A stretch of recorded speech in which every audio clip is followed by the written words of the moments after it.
আমি ডক্টর মোহাম্মদ মাহমুদুল হাসান আজ যে বিষয় নিয়ে আলোচনা করব তা হলো চামড়া পাতলা হওয়া।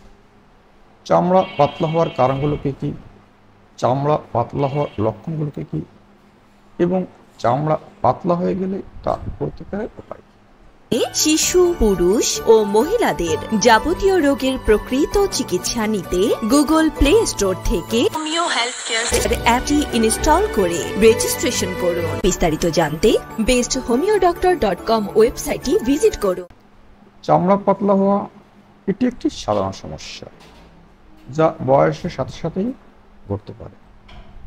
তো বিভিন্ন কারণ রয়েছে যা ত্বককে সময়ের আগেই পাতলা করে তুলতে পারে। এখন আমরা জানবো চামড়া পাতলা হওয়ার কারণগুলো কী। চামড়া পাতলা হওয়ার অনেকগুলো কারণ রয়েছে। বয়স বাড়ার সাথেই আমাদের ত্বকের কোলাজেন এবং ইলাস্টিন উৎপাদন হ্রাস পেতে পারে। এই প্রোটিনগুলো ত্বককে শক্ত এবং স্থিতিস্থাপক করতে সাহায্য করে। সূর্যের আলো, অতি বেগুনি রশ্মি ত্বকের ক্ষতি করতে পারে এবং এটি ত্বককে পাতলা করে দিতে পারে। ধূমপান ত্বকের রক্তনালীকে সংকুচিত করতে পারে এবং ত্বকের কোষগুলিতে অক্সিজেন সরবরাহ হ্রাস করতে পারে। দ্রুত ওজন কমানো বা বাড়ানো ত্বককে প্রসারিত বা সংকুচিত করতে পারে, যার ফলে চামড়া পাতলা হয়ে যেতে পারে।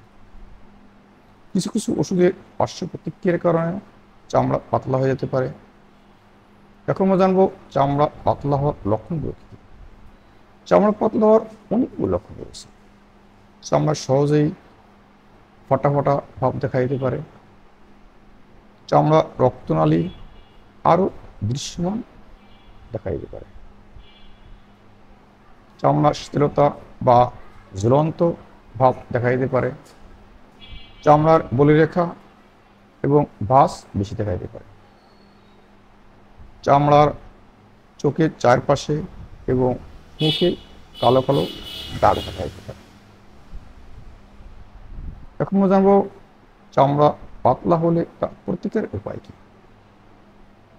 চামড়া পাতলা হওয়া রোধ করার জন্য আপনি কিছু পদ্ধতি গ্রহণ করতে পারেন, যেমন প্রতিদিন সানস্ক্রিন ব্যবহার করুন এবং সূর্যের আলো এড়িয়ে চলতে হবে।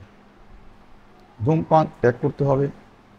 পর্যাপ্ত পরিমাণে ফল, শাকসবজি এবং পূর্ণ ত্বক সুস্থ রাখতে স্বাস্থ্যকর খাবার খেতে হবে। পর্যাপ্ত পরিমাণে ব্যায়াম করতে হবে, যা ত্বকে রক্ত প্রবাহ উন্নত করে এবং এটি সুস্থ রাখতে সাহায্য করে। এতেও যদি আপনার চরম পাতলার সমস্যা না যায়, তাহলে দ্রুত ডাক্তারের নিকট সম্পন্ন হয়ে সঠিক চিকিৎসা নিলে এই সমস্যা থেকে মুক্তি পাওয়া সম্ভব।